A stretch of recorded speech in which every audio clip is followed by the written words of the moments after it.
Lepo pozdravljeni, dragi otroci!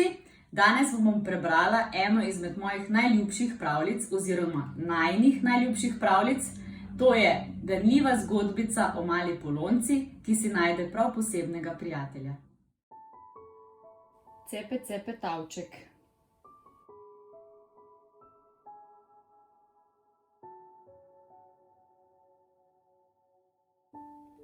Mama je vsako jutro odpeljala Polonco k sosedi.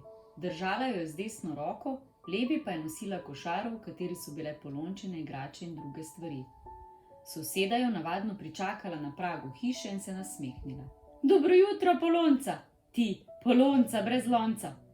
Potem je mama izročila košaro sosedi in se poslovila, ker se ji je mudilo v službo. Polonca se je ozrla za njo in ji zaklicala. Mama, prideš danes hitro pome?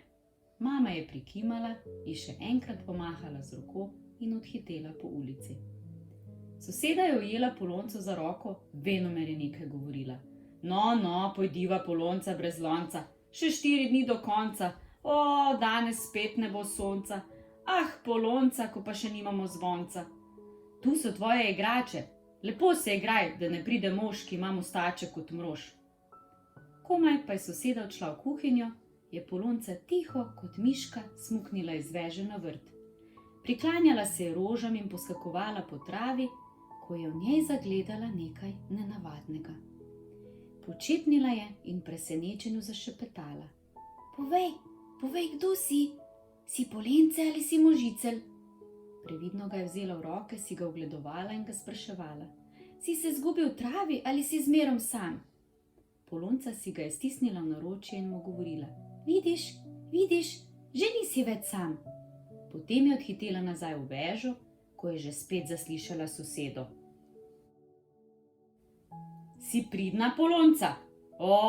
Jaz pa ne najdem največjega lonca. Polonca pa je ni slišala. Gledala je svojega možiclja in mu pripovedovala. Veš, to je soseda, ki debelo gleda. In nič se ne boj, čeprav zmerom pravi, da ni sonca in ni lonca in ni zvonca. Kako smešno cepetaš. Cepetaš, ti si cepetavček. Pobožala ga je in mu prigovarjala. Gotovo so ti že nagajali, da imaš veliko in grdo in trdo glavo. Ti cepetavček, ti trdo glavček. In da imaš drobne oči kot miš. Daj, me uloviš? Soseda je spet pogledala k njej in jo spraševala. Polonca, si pridna, si lačna? Živel je mož, ki je bil manjši kot ti, a je zmerom pojedel za 3. Kje si našla to grdo reč?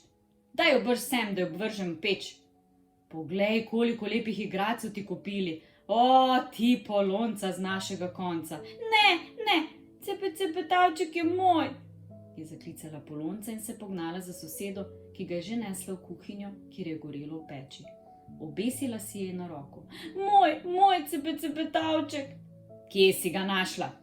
Na vrtu. Sem si mislila. Ležal je ves umazan na tleh in gotovo ga je že kak pes vlačil po zobeh. Moj cepetavček, je zaprosila Polonca. Soseda jo je še za trenutek gledala, nato ga ji je položila v dlani.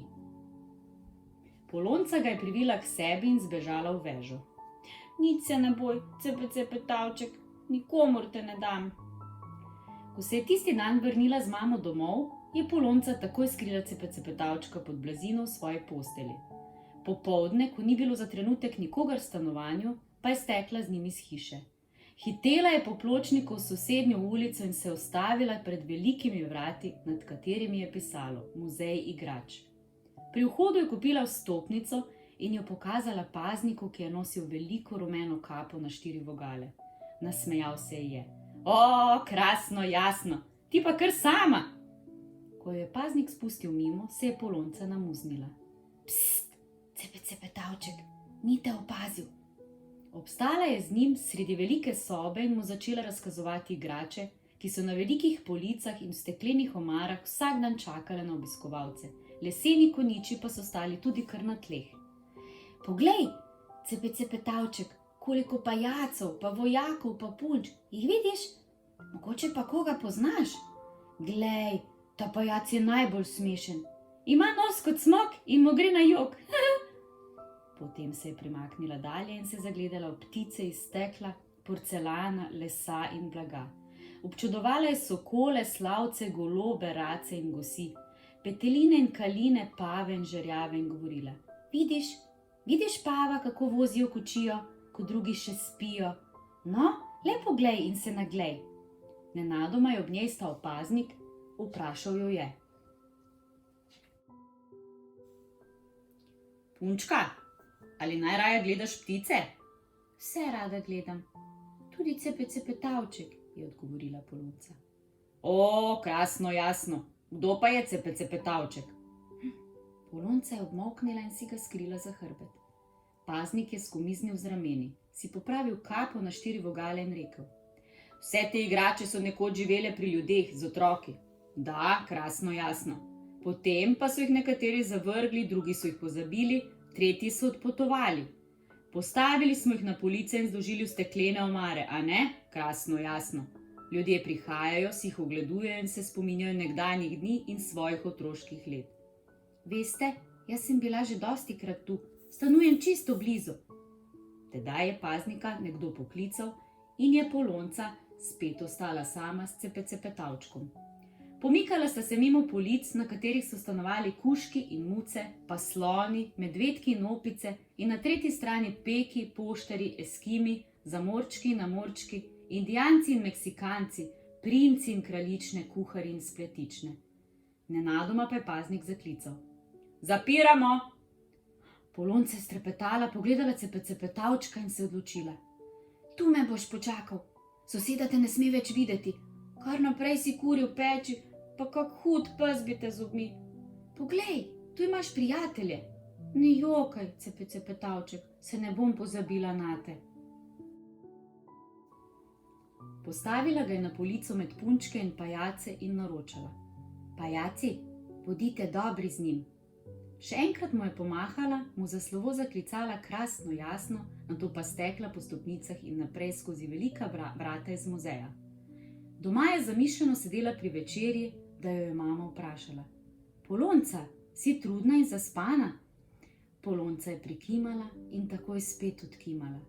Ko je mama spravila v posteljo, je Polonca tiho vprašala: Mama, povej, ali ni cepetavček lepo ime? Mama se je sklonila k njej in vprašala: Kdo pa je cepetavček? Nekdo, ki ga imam rada. Mama se je nasmehnila in rekla: Najlepša imena imajo tisti, ki jih imamo radi. Polonci se je sanjalo, kako je nekdo vso noč trkal na njeno posteljo. Cepe. V snu je šepetala: Si ti, cepetavček, ali si šepetavček, ali si golo glavček? O, krasno, jasno. Drugi dan je Polonca pri obedu le nekajkrat zaplesala žlico po krožniku in že zdirjala iz hiše in naprej po ulici do muzeja. Upehana je obstala pred velikimi vrati. Vrata so bila zaklenjena, na kljuki je visela tablica: danes zaprto. Polonca je prebrala črko za črko, nato pa stekla okrog visoke hiše ter našla na dvoriščni strani manjša vrata. Smuknila je po kamnitih stopnicah in plaho odpirala vrata, a nobena niso bila prava. Ko je nekje zaslišala glasove, se je stisnila v temen kot. Bala se je, da jo bosta zagledala paznika, ki sta priropotala po dolgem hodniku. Ko sta kapi na 4 vogale izginili na stopnicah, je Polonca odprla naslednja vrata in se vsa srečna oddahnila. Našla je sobo s policami in steklenimi omarami, v katerih so bile razstavljene stare igrače. V veliki sobani je bilo nenavadno tiho, le skozi okna je prihajalo nekaj dnevne svetlobe. Ker je stopila skozi druga vrata kot navadno, ni takoj našla police, na katero je postavila cepetavčka. V strahu se je ozirala na vse strani, potem pa po prstih tekala od police do police, dokler ga ni našla. Stisnila ga je k sebi in mu šepetala: Cepetavček, o šepetavček, saj sem spet pri tebi. Nikoli več te ne bom puščala drugim. Moj si, odslej bova zmerom skupaj. Še enkrat se je ozrla na police, potem pa pohitela z njim k vratom. A zdaj so bila zaklenjena vsa vrata.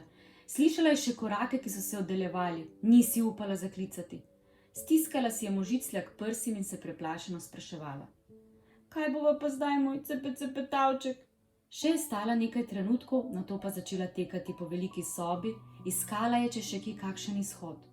V očeh so se ji že nabirale solze. Nenadoma je začela glasno klicati.